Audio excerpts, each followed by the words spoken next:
वहिरन्तश्च भूतानाम् अचरं चरमेव च सूक्ष्मत्वात् तद्विज्ञेयं दूरस्थं चान्तिके च तत्।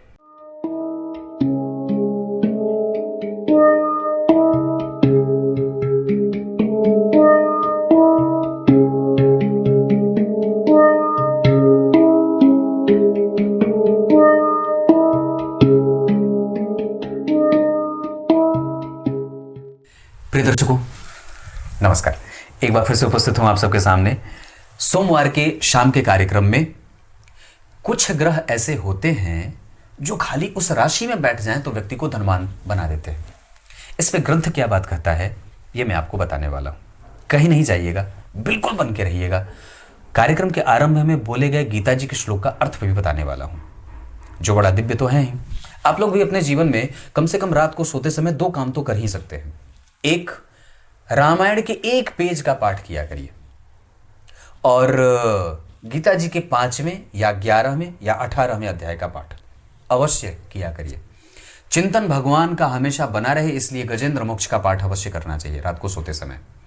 मोक्ष की गति मिल जाती है। कन्यायाम च तुलाधरे सुरगुरुर्मेषे वृषे वा भृगुः सौम्यो वृश्चिक राशिगः शुभ खगैर दृष्टः कुल श्रेष्ठतम नूनम याति नरो विचार चतुरो अप्यौर्दार्य जातादरो नित्यानंद भरो गुणैर्वरतरो निष्ठा परो वित्तवान। क्या आगे लिखा है?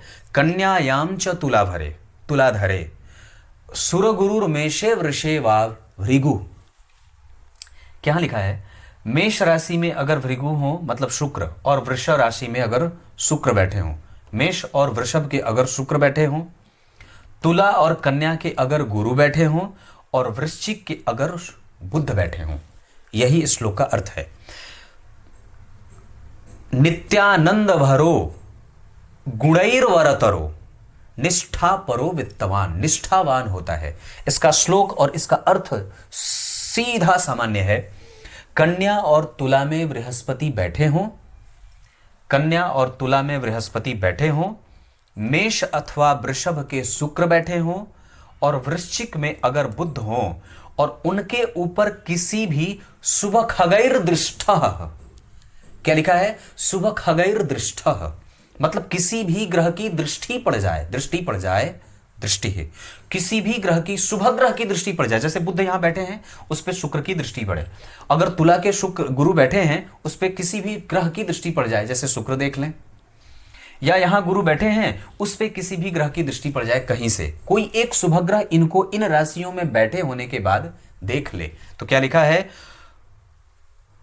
तो वो जातक अपने कुल में श्रेष्ठ, कुल श्रेष्ठताम, विचार में चतुर, विचार चतुरो था ना श्लोक में, विचार चतुरो, उदारता से आदर पाने वाला, विचार चतुरो औदार्य जातादरो। और क्या लिखा है? आदर से धन पाने वाला, आदर पाने वाला, हमेशा प्रसन्न रहने वाला, गुणों में पूर्ण, उत्तम निष्ठा वाला और विद्यावान होता है।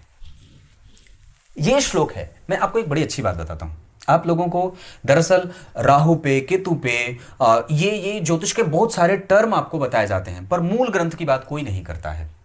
अब आइए गीता जी के श्लोक का अर्थ बता देता हूं। अगर ये स्थिति आपकी कुंडली में बनी है तो शांत रहिए, अपने काम पे ध्यान लगाइए। ये ग्रह आपको देने के लिए ही बैठाए गए हैं परमात्मा के द्वारा।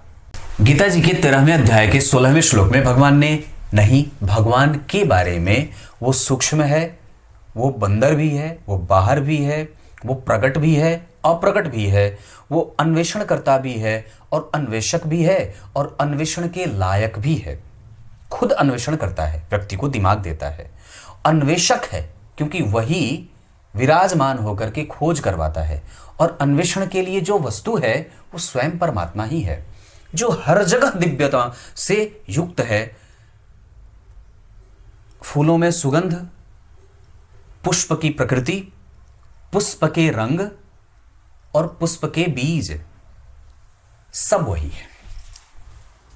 जो जानने के योग्य नहीं है, जिसके बारे में कोई भी बता नहीं सकता, जिसके बारे में कोई भी उसके किसी एक भ्रिकुटी के बारे में भी कोई एक वर्णन नहीं कर सकता कि ऐसा है। आप ऐसा अगर ऐसे परमात्मा का ऐसा स्वरूप है, जैसे मैं कभी कभी सोचता हूं कि हे भगवान, आपके विराट स्वरूप की स्थिति कैसी होगी, आपका विराट स्वरूप कैसा होगा, तब आप बहुत ज्यादा भटक करके आगे बढ़ते हैं, बहुत ज्यादा सोचते हैं, तो महाभारत के कृष्ण को याद कर लेते हैं कि ऐसा उन्होंने स्वरूप धारण किया था। पर क्या वास्तव में वैसी ही कोई स्थिति छटा रही होगी? उससे भी विशालकाय, उससे क्या, वो तो कुछ भी नहीं था। आप जरा चिंतन करके देखिए कि आप जब बैठे हो पूजा स्थल पे, पूजा के घर में, और विशाल दर्शन करिए, आप ऐसे भी नहीं कर पाएंगे।